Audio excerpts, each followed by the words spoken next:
Olá e bem-vindos. Gerir doentes com problemas respiratórios pode ser, um verdadeiro quebra-cabeças, não é? Bem, hoje vamos ver um conjunto de estratégias mesmo práticas, pensadas para as equipas de medicina familiar, para nos ajudar a todos a tornar este trabalho mais eficaz e mais proativo.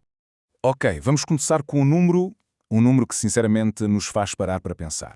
1653. Na UELS do Alto Minho é este o número de pessoas a quem passamos medicação respiratória, os inaladores e tudo mais, mas que, olhem para isto, não tenham um diagnóstico formal correspondente na lista de problemas ativos.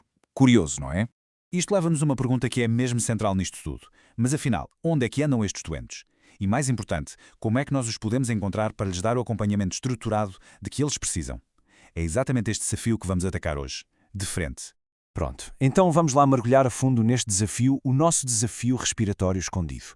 A primeira parte vai ser mesmo sobre isso, como é que identificamos o problema e que ferramenta é que nos pode ajudar a descobrir estes doentes e a corrigir as falhas de codificação no sistema.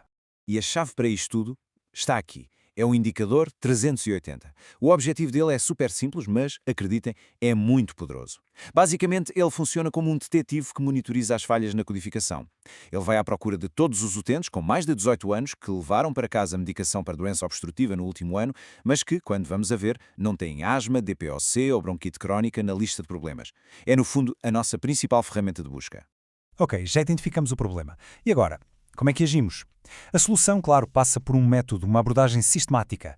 Por isso, vamos agora ver em detalhe um plano de 4 passos super práticos para revolucionar a forma como gerimos o cuidado respiratório nos cuidados primários. E aqui está o nosso mapa, o nosso roteiro. Primeiro, codificar e encontrar os doentes. Segundo, garantir que toda a gente tem acesso a uma espirometria para um diagnóstico correto.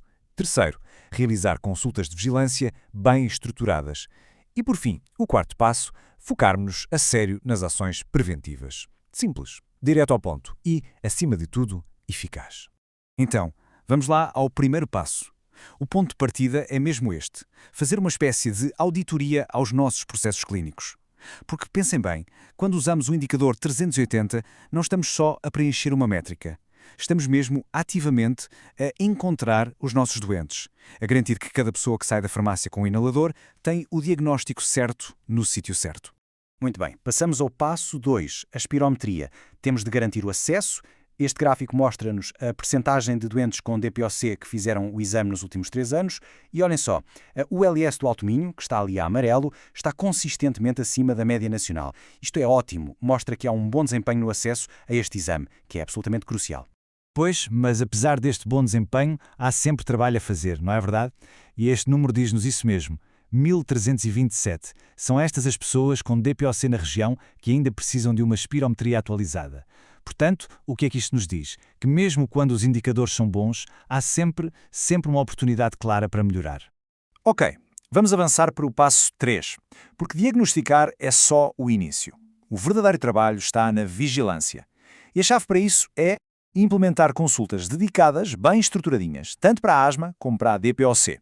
Só assim conseguimos um acompanhamento que é contínuo e que funciona. E o esforço, como se costuma dizer, compensa. Este gráfico é a prova disso. Ilustra de uma forma fantástica o impacto de uma ação focada. Reparem só, a melhoria nas consultas de vigilância em apenas 2 anos é brutal. Na DPOC saltou de 52% para 79% e na asma de 37% para 65%. Isto só mostra uma coisa: quando as equipas se focam num objetivo, os resultados aparecem mesmo. Mas como é que tornamos uma consulta eficaz na prática? Não é só marcar na agenda, pois não? O segredo está em como organizamos e aproveitamos aquele tempo com o doente. Por isso, vamos agora ver mais a fundo a estrutura da consulta e, claro, o papel de cada pessoa da equipa. O sucesso, na verdade, assenta em 2 pilares. Por um lado, o planeamento. Vejam aqui, criar na agenda um espacinho dedicado, tipo D-Respirate, tal e qual como já fazemos para a diabetes. Por outro lado, a estrutura. Usar estas grelhas de consulta que funcionam quase como uma checklist, para garantir que não nos esquecemos de nenhum ponto essencial. Sistemático e eficiente. E neste ponto, temos de falar do papel essencial da enfermagem de família. É que é mesmo central. A gestão da terapêutica, a revisão da técnica inalatória que, vamos ser sinceros, é tantas vezes esquecida, pôr as vacinas em dia, aplicar os questionários de controle, tudo isto são tarefas que a enfermagem pode e deve liderar. Isto otimiza a consulta e, no fim de contas, melhora imenso o cuidado que prestamos. E pronto, chegamos ao quarto e último passo do nosso plano. E este é talvez o mais importante de todos: a prevenção. Aqui a mentalidade muda. Deixamos de apenas reagir à doença e passamos a agir antes que ela aconteça. Como? Implementando medidas como a vacinação para evitar as crises e as agudizações. Então, vamos a isso. Prevenir antes da crise. Como é que podemos, na prática, antecipar os períodos de maior risco? Como é que preparamos os nossos doentes para que não percam o controle da doença? É tudo sobre agir antes que o problema apareça. E a pista, curiosamente, vem da própria natureza. As doenças respiratórias, como as estações do ano, têm um ritmo, uma sazonalidade muito marcada. E nós podemos usar isso a nosso favor. Planear a gestão clínica em função das estações, antecipando os picos de maior risco. E a estratégia sazonal é muito simples. Para a asma, o nosso alvo é a primavera. Como muitos casos têm aquele componente alérgico, a jogada é chamar os doentes para uma consulta antes do pico das alergias.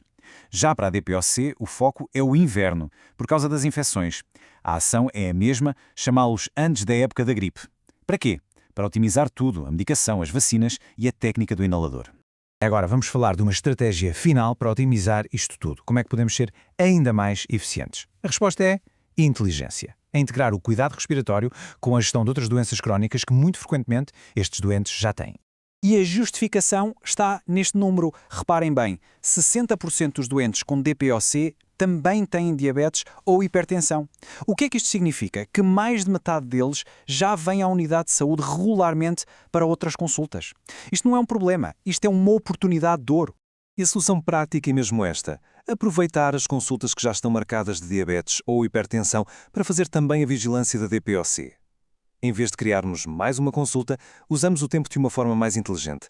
Abordamos o doente como um todo. O que é que ganhamos com isto? Melhoramos a gestão da DPOC sem sobrecarregar nem o doente, nem a nossa agenda. Mas e o tempo? A eterna questão.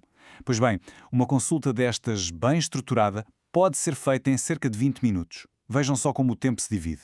Uns 3 a 4 minutos para os sintomas, outros tantos para um questionário, 2 ou 3 minutos para o exame físico, mais 2 ou 3 para rever a técnica do inalador. E, finalmente, 4 a 5 minutos para traçar um plano de ação. É perfeitamente fazível. E no fim disto tudo, por que é que nos damos a este trabalho? Bem, o objetivo final é muito claro e o impacto é gigantesco.